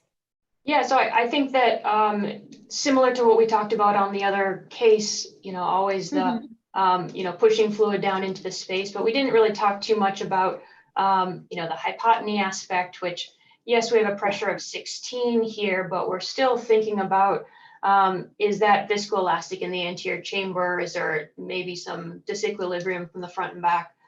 So we could have the transudation of the fluid from low pressure. Inflammation, it doesn't look like this kid is highly inflamed. You didn't mention anything on the slit lamp, but that could inflammation in the eye, of course, causing more fluid transudation as well. So those are a couple things that come to mind in the post-op patient. Yeah, great points. Exactly. These points are great points. We need to think, especially in post-op patients. So let's move on. So in this case, we have one more question, because it's asked a few times about the use of pilocarpine. There are some who use it routinely, some who selectively use it, some who don't use it. What is your routine? And my routine is I don't use pilo routinely. If I have IOP spike in early post-op period, and I stop steroids, and I used to stop steroids and switch non-steroids routinely. And if I have IOP spikes in my patient, then I go ahead and start Spilo. It's not my routine. Devender, what do you think? Yeah, no, I agree. Pilocarpine is not what I start routinely. We learned a lot early on with this, with leaving viscoelastic in the eye, depending on the amount of the episcleral venous fluid wave and how much blood reflux we saw during the surgery. But early on when we started doing this, we weren't leaving any helon or any viscoelastic in the eye. We're getting this early hypotony, and that induced some layered hyphema and some issues. And so my dream is for the pressure on the first day to be about 15. And I do that based on if I see a tremendous amount of blood reflux, if I see a great wave. And you can also test it in the surgery. So when you do a GATT and you pump up the eye with balanced salt solution and the pressure goes up to 30 and you see this diffuse wave, yeah, you get a really unique insight into the outflow capacity or the outflow facility of the eye. Because some eyes, as long as the corneal wounds are competent, some eyes the pressures will stay high for a minute.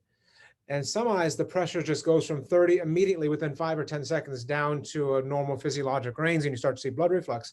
And that's a little hint also on the outflow facility for the eye. So I do that with every case. And if it shows that the patient has tremendous amount of blood reflux, a tremendous outflow facility, and then I tend to leave a little bit more helon in the eye because I don't want that early hypotony. So I don't routinely start pilo because I don't want early hypotony. But typically, at around the 1 to 2 week point, you'll start to see the pressure creep up. Sometimes you can see a steroid response, even though you've removed the trabecular meshwork from the picture, which again is challenging our understanding of the steroid response mechanism. But pilocarpine works phenomenally. It's my first go-to medication after GATT when the pressure starts creeping up, but I don't do it routinely. That's a great observation, Devinder. Fantastic. I mean, you know, you've a great characteristic of a surgeon and a physician is being a keen observer, and I think you're absolutely right about that observation. And I think that can certainly help guide, you know, perhaps the results. And I think, you know, many groups have published this, including yourself, but also just in terms of interoperatively, whether you're going to be concerned about hyphemas and how much OVD to leave in there. I think it's a fantastic. That's a pro. I call that a pro tip. That's a pro tip. It's an amazing tip. I said, that's a pro tip. That's a pro tip right there, guys. Thanks, Ike. So Devinder, when you start Pylo, when do you get the patient off Pylo? I mean, you use a couple of weeks, 4 weeks, you know, that's the point we used to discuss, you know, Yeah, of course, you know. I have no hesitation leaving a patient on Pred Forte once a day and pilocarpine in the evening for 3 to 6 months sometimes. You know, we're touching on something which, again, will hopefully this discussion will lead into, is what's happening in the angle after these surgeries immediately, and what's happening in the angle after these surgeries long term. And we don't understand wound healing in the angle after angle surgery. Our understanding of that. Yeah. And you know, there's only one paper that I know of really that evaluates this, and again, it's out of Japan. It was a Journal of Glaucoma in like 2015, and they have some great slides. It's not the best study, but it's so hard to understand this stuff. But one thing they suggested, in addition to the mechanism of wound healing, which again was a little bit messy in that paper, was one thing they suggested as a possible mechanism for the success rate of trabeculotomy was not, in fact, opening up removing the trabecular meshwork and exploiting the traditional outflow pathway, but they postulated, without a lot of proof, but they postulated that the mechanism of action could possibly be due to multiple microscopic cyclodialysis clefts from tension on the trabecular meshwork and the ciliary body.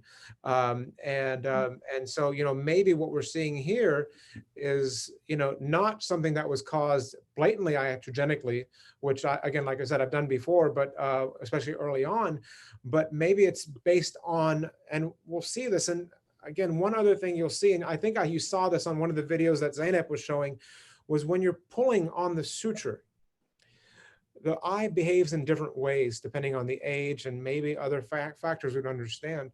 But some eyes, the suture will just come out and it'll just tear through the TM and everything is fine. Other eyes, you almost see this dimpling at the limbus along the way as you're pulling. And we've seen in those kind of patients where there's this dimpling, that maybe the adhesions of the trabecular meshwork to the ciliary body is possibly excessive, and that there's too much trauma in that center and causing these microscopic or non-microscopic cyclodialysis clefts. So there's so much we don't understand, but there is some suggestion in the literature and evidence based on what we're showing right now that perhaps even in an uncomplicated GATT or an uncomplicated circumfrontal trabeculotomy or ab-internal trabeculotomy seen, even reported with trabectome, that you're creating these cyclodialysis clefts that are allowing fluid to go into the suprachoroidal space. Thank you. So in this case, we have those are great points because we know with just passing the catheter and passing sutures, we can enter that space. I mean, we see this happen. I think Mash Lenker wrote a few comments on the chat group about symptoms and signs when the suture catheter has gone suprachoroidal, in terms of some pointers that folks can look at in terms of when you insert, when you do the goniotomy, when you're pulling, and I think your observation as well about when you're, if you actually, look into the angle when you're actually, pulling on that suture, you can see the kind of tension that's placed on the angle and the iris insertion. There's a fair amount of tension on that. And in fact, I do use a direct view gonial lens as you're doing it, and you can often see when you're pulling the tension on there. So I think there's a lot of possibilities about why this can, maybe the mechanism of action, as you mentioned, but certainly can relate to some sort of surgical additional communications, as you kind of mentioned, which is fantastic to share these cases, Zainab. Really fantastic. Okay, and I'm glad Sylvia mentioned the other things, by the way, because we cannot forget the differential. I mean, you said it really well, because these things happen with any surgical procedure, including phaco alone. Sometimes you see this. And it's from all the reasons you mentioned, Sylvia, as well. Yeah. Any So we have comments? a question also about what are you guys doing for your glaucoma drops post-GAT? Are you stopping them all? Does it depend on the level of disease? Yeah, I usually stop them all and kind of follow patients on first post-operative days in the first week, and then I start depending on the IOP peaks and depending on the IOP. But first, I stop everything. Yeah, I do this. I do the same. And the first drop I start back is Pilo. Yeah, I stop them all as well and add them back as clinically indicated. And at the end of the surgery, I inject just a little bit, maybe 1/3 of the AC, a little bit viscoelastic, and aim for pressures like 16, 17, just to tamponate the angle, you know. So I don't want to see hypotony and the hyphema, full, and I don't want to see an AC full of hyphema. So yeah, we all hate that. And one this is maybe a semi pro tip, not a real pro tip, a semi pro tip. Yeah. But a lot of people ask, well, how do you know how much OVD you're injecting in the eye? It's not clear depending on what you use. And I presume you're using like hyaluronic acid, I guess, like Helon. Are you using that, or? Yeah. Yeah. Yeah. I use hyaluronic. Here's a semi pro tip. If you put air in the AC, of course, air is not going to be enough necessarily to raise the pressure high enough. But the reason why air can be helpful is if you put air in and then put OVD in, you can see exactly how much OVD you put in the AC, right? Because the OVD forms an OVD air interface, and you can see exactly how much of the AC you're filling. It's a little bit more objective than just saying I inject to fill the AC with 1/3, because air, of course, is high surface tension and it's not going to mix in with the OVD. And so we put some air in, put the OVD in, and you say, okay, I filled up 1/3, and that can standardize a little bit of the approach. See, Great tip. That's a Great, thank Canadian you. semi-pro tip, because in America, air is too cheap, and we don't like to use it. We like to use something much more expensive. So air is too cheap for America. We like to use something expensive.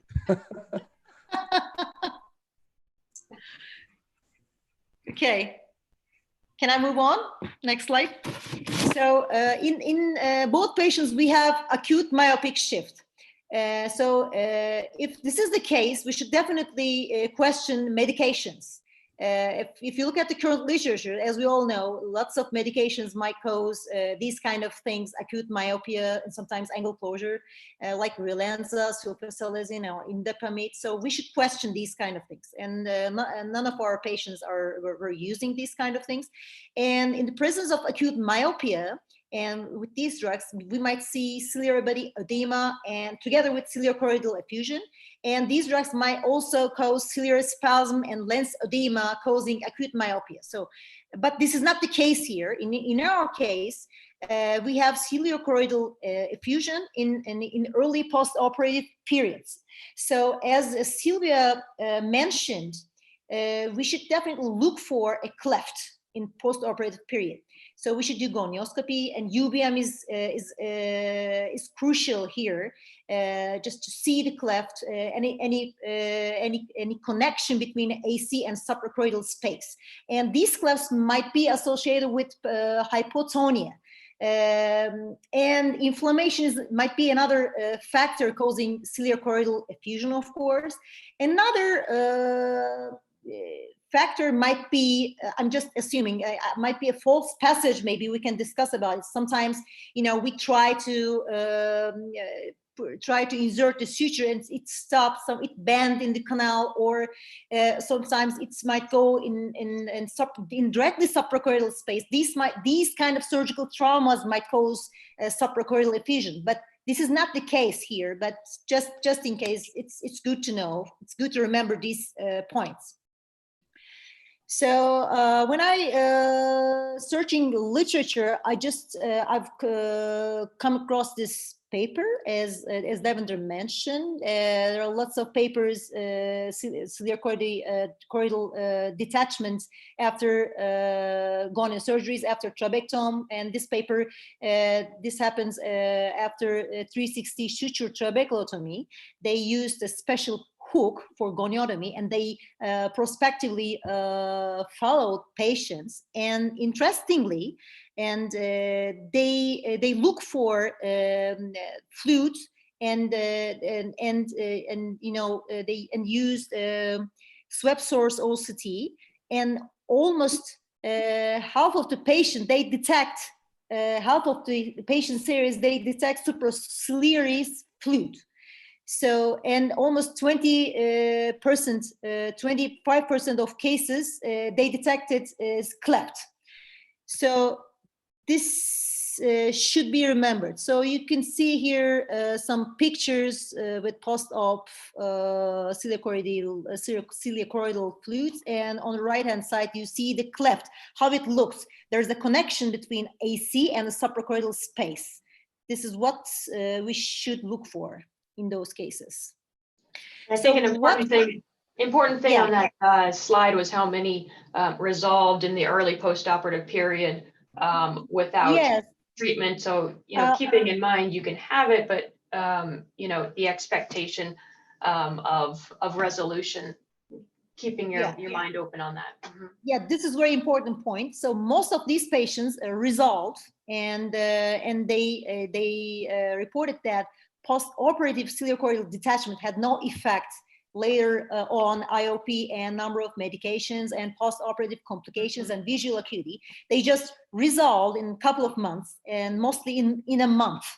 They just follow it, and then it resolves depending on the pathophysiology. You know, there's a lot we don't know the mechanism, but we mostly tend to follow these kind of patients, and it somehow resolves in a month or two. This is what they told. So what we did, as we see here, they resolved very, very quickly in a couple of days, 4 or 5 days in both cases. We did actually nothing, just observed the cases, and it resolved very quickly. And this was very interesting. I mean, so the reason I brought these cases here to discuss are these points, the emphasize these points. Supraciliary fluid might be seen after all Schlemm's canal-based gonio surgeries, like trabectome, like all 360 trabeculotomies. So it might take a couple of months, as Sylvia asked, to resolve. But in our case, it resolved very quickly. It just occurred very early in the postoperative period on first day, and then resolved very quickly in 2 or 4 days. And it might cause sudden vision loss together with acute myopia and following GATT in early postoperative period. If we look for it in every patient, maybe we might see the suprachoroidal fluid in every patient. Maybe remember the previous paper, they found in almost almost half of the patients. So, but in these cases, the presentation of the cases are quite interesting. So I just wanted to share with you and discuss. And of course, let's remember again, cleft should definitely be excluded. We try to look for cleft using UVM and gonioscopy. So we need to keep these points on our minds. So I would like to thank you all very much for the invitations and for being here, Grover and Sylvia. Thank you very much for the great discussion. Do you have any comments? That's a wonderful case, Zainab. One thing I just want to add as far as the patient-centered mindset of it, I think you mentioned that the patient was really upset first day after surgery how blurred her vision was. Yeah. We know that it's a myopic shift, but that doesn't always compute with the patient. And so it does wonders to hold up a lens for the patient and say, you know, really, you are seeing well. This is going to resolve.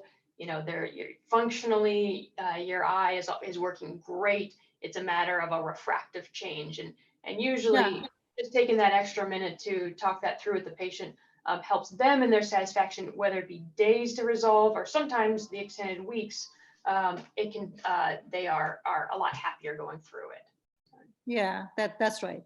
Actually, we expect to see, or in our post-operative period, post-GATT, we expect to see decrease in vision in these kind of cases. But because we expect it because of the hyphema in the anterior chamber, you know. So this is quite interesting. So, you know, Very when different. I see the subtle AC narrowing, then I check the refraction and then solve it, you know. It's quite interesting presentation. Yeah. There's just a couple of questions, Zainab, about, so a lot of people were asking about atropine, and there were surprises that you didn't use atropine when, I guess, in all the differentials that you went through and Sylvie went through, atropine is often used. Maybe tell us about why you didn't use it. Actually, I used this. So these both cases are soon will be published in Journal of Glaucoma, and if you read it, you'll see in the second case we used, actually in first case we didn't use, but in the second case we just try atropine, but it didn't work. Nothing changed. But it got better though. It improved though over a few days. Is that what you said? Yeah, it improved, but in first day, actually, in first day we used not atropine, we didn't atropine. We cyclopentolate we used, okay. not atropine, but it took just a couple of days. I don't know. And well, no, I was wondering, because I was going to say in the photos you took but there, we didn't use atropine. Because in the photos you showed post-operatively, you could see the pupil was larger in figure 2A and 2B. Yeah. So that's why I was wondering whether you use it. So that's a good point. And then the other question, I'd be interested to hear all you guys. Sorry, can I jump in? The reason we didn't use atropine is in first case we actually didn't use, and it resolved spontaneously just in a couple of days. So just that's the reason we didn't want to use atropine. But in the first 2 days we just tried cyclopentolate, but we didn't use atropine, and then it resolved just in a couple of days. Okay. Just as a side note, I just saw Josh Teitman enter here, but we also know with our work, with many people's work with eye track and ab externo and ab interno viscodilation, that we can also get a decimase detachment, right? So we can potentially tear and enter anteriorly and also posteriorly. So there's a lot of that canal or stem is small, but man, a lot of things that are connected around it that we need to be respectful for. The next question is a good one, I think, and I'm going to see what the whole group thinks of this, and that pertains to 180 versus 360 ab interno trabeculotomy. There's a lot of discussions on it. I mean, in terms of, is the efficacy going to be the same? Would the safety be better, possibly, maybe less hyphema? I know that that my peeps in Canada, Patrick Gooey, for example, Matt Schlenker, are looking at this as well. And of course, I'm not aware of a proper study done. I know my colleagues in Japan do a lot as well. I have Dr. Mori here. Dr. Mori actually is on the call on the one of the attendees as well. And so I just wonder what your opinion of that question is. I think Daniel LaRoche has the question as well. I've started to do more Hemi-GAT recently, so I'm collecting my data, but I feel like in those cases I performed Hemi-GATs, it seems like we saw less hyphema, and I'm not sure, so I need to collect my data and compare. So it's early to say anything else scientifically, but I'm collecting my data and I like it. I used to do it nowadays. Yeah. Mm-hmm. What do you think, Devinder? It worked well. Actually, it works well. That's kind of been our anecdotal thought, but again, the data is needed. What do you think, Devinder? Yeah, no, I really I applaud Patrick and the whole all your former fellows, like, for really pioneering the Hemi-GAT, because I think it's a phenomenal idea, and the data I've seen has been quite impressive. What's interesting is the classic teaching is that the more angle you open up, the better IOP lowering you get. But that's assuming that all quadrants of the angle are the same. And we know through all the outflow work done by some of our founding leaders of the field that outflow is preferential in the infranasal quadrant. So, if you can open up the nasal quadrant, specifically the infranasal quadrant, a significant amount, possibly you don't need to open up the whole thing. And so that if Murray-Johnstone is correct and you want to maintain some of the natural pulsatile outflow that's inherent in the trabecular meshwork, possibly that might be healthier. A couple things that I still, I typically, I kind of tailor the amount of angle I open up to the amount of IOP lowering I want to get still. So if I really go in there and want the biggest bang for my buck, I will still do a 360 trabeculotomy. I'll still do a 360 GATT. When you go back to the initial work on goniotomy with Barkan, the reason why that fell out of favor is, Malmany reported that it was really just starting to close back up. And that's something that they always saw was that that when you just did an initial goniotomy and opened up a small segment, it would just zip back up. Now, circumferential trabeculotomy, or even with Hemi-GAT, you're causing that anterior cleavage and having a large trabecular shelf fall down. Maybe that's, and Redmond Smith showed that adhere in the 60s, showed that adheres to the iris and maybe keeps it open. And that theoretically that mechanism could still be maintained in a Hemi-GAT.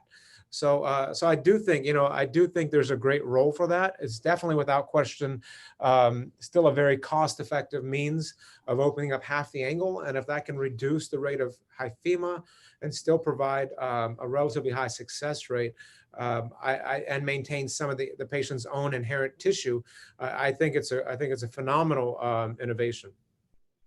Mm-hmm. I haven't been doing the Hemi-GAT. I'll typically do Cahook dual blade. The KDB if I'm wanting to treat only partial of the angle, which of course is slightly. Oh man, Cahook dual blade. That's blasphemous with Devinder Grover here. That's really. I'm speaking the truth here. We didn't know that. Apologies. We would not have invited you then. I've enjoyed my one invitation that will. No, that's what I typically do. So mild to moderate, I'll do a dual blade. Moderate to advanced, I'll do a GATT, and anything beyond that, I'll go subconjunctival filtration. So that's pretty much my standard approach. Mm-hmm.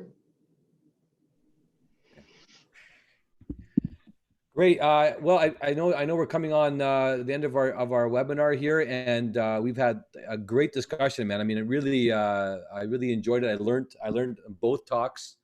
I think Josh is here, so thank you, Josh, for being a great presentation, wonderful interaction, and Zainab, you fantastic as well. I mean, we talked about so many things about GATT and about glaucoma surgery and about complications and mechanisms. And we even got a couple of pro tips in there, which is always nice. We thank David, you. I learned a lot. Who I think have hopped off, and of course Devinder. Like I said, a real pleasure to have you here. I know our fellows. I know Tiziana, one of our fellows, was really excited that you're going to be on here. So I'm sure I'm going to start hearing it now in the next few days about, well, Dr. Grover said that, Dr. Grover said this, and I'm going to have to basically kind of unwind some of this stuff now, right? Or if it wasn't for COVID, I would send them down to you in Texas, man. You can take care of them. Thank you for having me. Thank you. It's an honor, Ike, and thank you for all the all the presenters. This is such a unique opportunity, with the global pandemic, to kind of give us a chance to have this level of collegial interaction. So thank you, Ike, for taking the lead on this and creating this platform. And Jeb, thank you for also doing all the hard work and making Ike look so good. Well, that part he's still working on. He's still working on that part. That's a long way to go, man. No, thank you again, Devinder. Really, it's an honor to be here. I mean, I've been watching your career. You've reached everyone globally. You have a great way to think about things, and you're pushing the limits. And you've changed our field, which is incredible. And you've globally done this with a lot of great effort and evidence, which I think is important. We got to be putting together things with the right evidence. So thank you for that. And say hi to my fellows down and my colleagues down in the D City with Feldman and boys and your group down there as well, girls and boys and gals. And then also I want to thank Sylvia as well. I'm looking forward to your career, Sylvia. Really, I know you're gonna be contributing a lot. You already have, and you've showed it here. And I think you built yourself up to be very successful, and thank you for that. Zainab, I already talked about you a little bit, but you're a special person. You can see that here, how you think. how you effortlessly are able to do wonderful surgeries, and both in the glaucoma and anterior Thank you. segment. And you know, you don't often have the luxuries that some of us have in North America, and some of the difficult patients you see. So I learned a lot from you, really personally. So I Thank you. really Thank you. appreciate that. Thank you. It's a great pleasure to be here with all of you. Thank you. Well, and as Devinder said, I mean, these are times where we're with family here. It feels like we're with family, and you know, it is challenging times. I mean, we're all sequestered, we're isolated, and you know, I hope you haven't had anyone who's been ill or unhealthy, but it does worry, of course, our families. But these are kind of moments where, man, I mean, I think we're closer. I mean, I think we're a closer community and a closer group, and I'm hoping we're going to come out of this stronger, and I hope we keep up our communications. But I am looking forward to seeing everybody in person, because there's nothing better than seeing somebody in person. And That's right. you know, when I see Devinder, I give him a shot in the arm, or I play a joke on him. Devinder's very gullible. Devinder's very gullible. Actually, both of you are very gullible. Both of you, by the way, I know that. I don't know about Sylvia yet, but probably all three are gullible. So That's why I went into glaucoma. I'm so gullible. I thought we could make a difference. You know? Josh, you're still here. Any words from you, man? Thank you for your stuff, buddy. No, I'm here. Yeah, thank you so much for inviting me. It was a real pleasure, and you know, I really look forward to these rounds twice a week. They give us, you know, we get to see people. It's fantastic, and learn. So thank you. Well, learning never stops. Take the time to dig deeper, think deeper, read more, expand your breadth, and maybe take on some new challenges. I think it's. I don't know about you all, but I've been busier than ever, and I'm kind of not necessarily. I'm not sure if I'm ready to go back to work. Surprising to say that. You know, it's kind of funny to say that, right? And of course, with our families, it's been. You know, my daughter just walked in right now. I mean, I've been doing grade 1 math, and being with family has been like, you know, like Devinder. You know, you travel as well. All you guys travel. I mean, boy, being locked down for 2 months is. I don't know when the last time I've had that. So it's there are some blessings and the challenges we have, but. Anyways, I want to thank everybody. We'll see you back on Jet. When is it again? What day is it today? It's Wednesday. Yeah, so Saturday. Saturday. And there are like a million webinars going on, so I'm sure I'll see some of you somewhere. So thanks a lot, everybody. Take care. Bye-bye. Stay safe. Bye. Take care. Well, be safe.